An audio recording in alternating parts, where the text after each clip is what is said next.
So recently I heard some news that I found rather disturbing.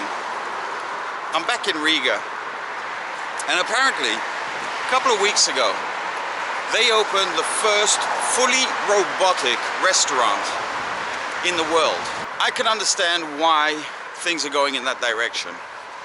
You know, you buy a robot to do a task and you pay for it once. It never gets sick.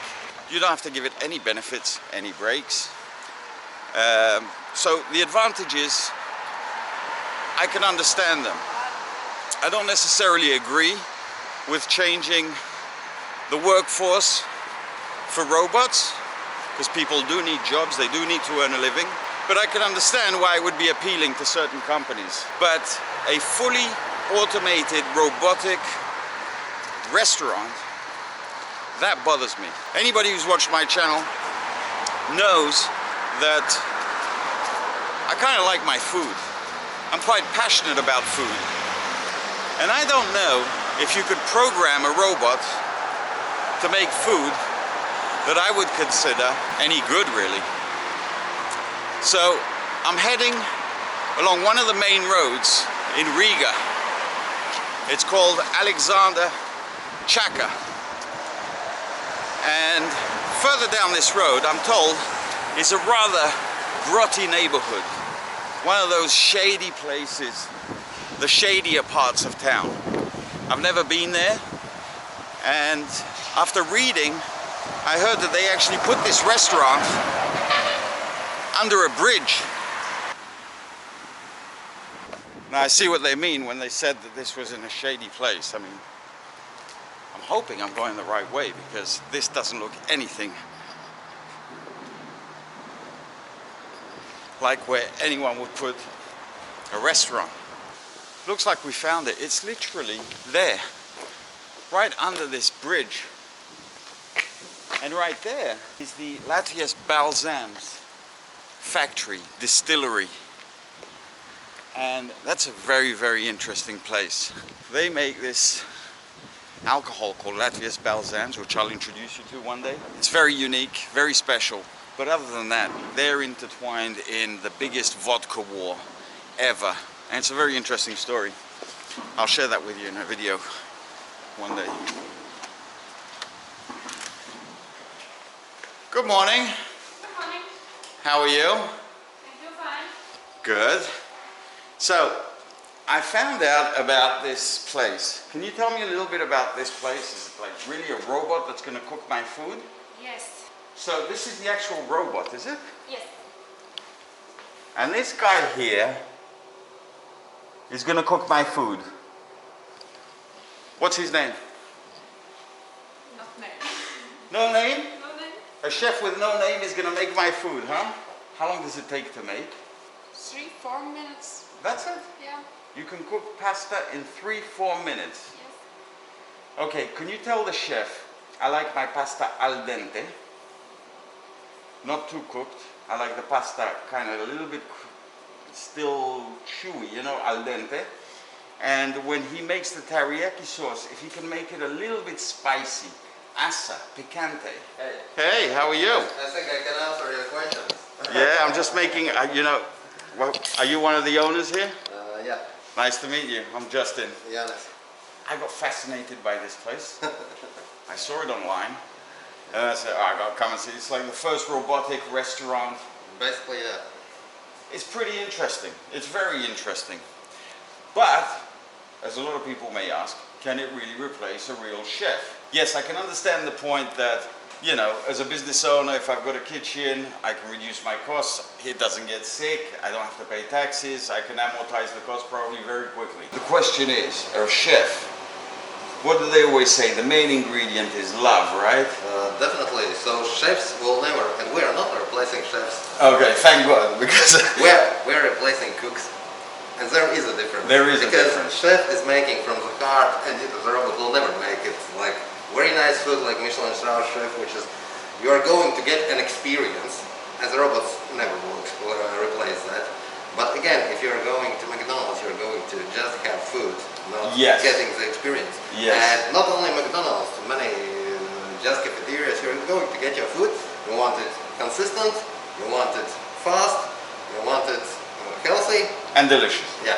Excellent. So here's what we're going to do. I'm going to watch the chef or the cook there. He doesn't have a name. You've got to give him a name.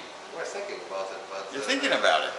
You know, we're not like a restaurant chain. We are a technology provider, so our customers will give many of them their own names. Yeah, but the first one, the flagship place, has to have a Robo Eats. I'm going to call him Robby. You can call your ARC, Autonomous Robotic Kitchen. ARC. His name's ARC. Robo Eats, ARC. I prefer Robby. It's more personal. We're going to call the cook Robby today. So, can you tell Robby I'd like to have the teriyaki chicken pasta, and I'm going to watch him make it.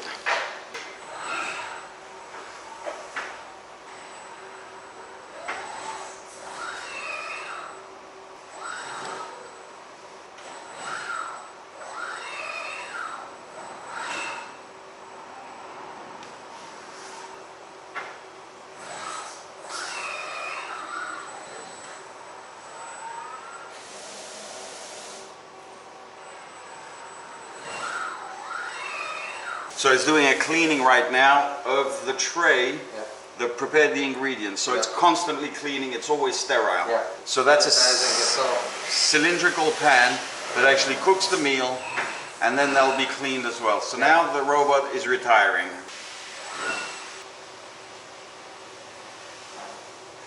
A wiper that collects all the food and then directs it into the bowl. So I just finished making my food. And right now, it's actually taking the cylindrical pot that it used and it's actually washing it. Very interesting. Now let's take a look at the food. I gotta admit, I didn't know what to expect. It smells good. It looks really good. So here's the verdict. Is the pasta al dente? Is the chicken cooked? Chicken is cooked.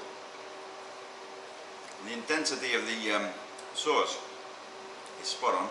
Also, when you actually launch, you'll have like all nutrition facts and everything on a whole menu.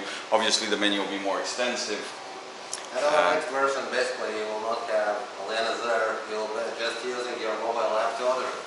See, he's just disappointed me. He said that on the actual, when they launch, my friend Lena there won't be here. So that I'm not happy about. He said it's all going to be like mobile phone apps. I'm not of that generation. I like Lena, so... Okay, we'll keep it. Yeah, keep it. Janis, thank you so much for your demonstration. I wish you all the best of luck. I think it's a brilliant venture from a business point of view. And yeah, good luck. I'm really pleasantly surprised. And Lena, thank you for the fantastic service.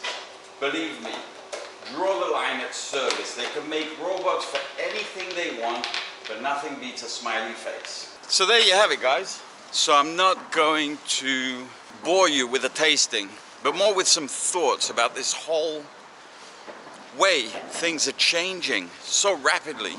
He made some valid points.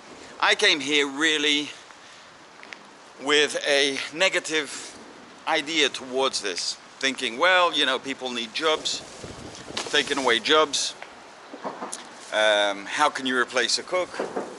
You know, but on the other hand, when you go to fast food places, very rarely is the food customized for you. You usually get what they've got, right? McDonald's, Burger King, Kentucky Fried Chicken, or KFC as it's known now. I mean, the food I've got here, I would eat over any hospital food, for instance. This would be great in a hospital canteen where food is needed all the time, on demand, and you know that you're going to get a certain level of quality. And I could think of many examples where you might need some food, but you're not so picky. I know if I went out partying and I stumbled across this place after a few drinks and it could make a kebab, I definitely would buy it from the robot. But having said that, the nice thing the creator of this thing said was that this is not replacing chefs. And to me that's very important. The love of food, the love of cooking. Being able to spend an hour producing something that's gone in 5 minutes. You really got to love the art of cooking in order to do that. Well, just a short video today. I hope you enjoyed it. I hope you found it as interesting as I did. Like I said, to put their flagship restaurant, their prototype, under a bridge, by the railroad, really surprising. But as a concept, really interesting. So, thanks for watching, and remember, enjoy your journey.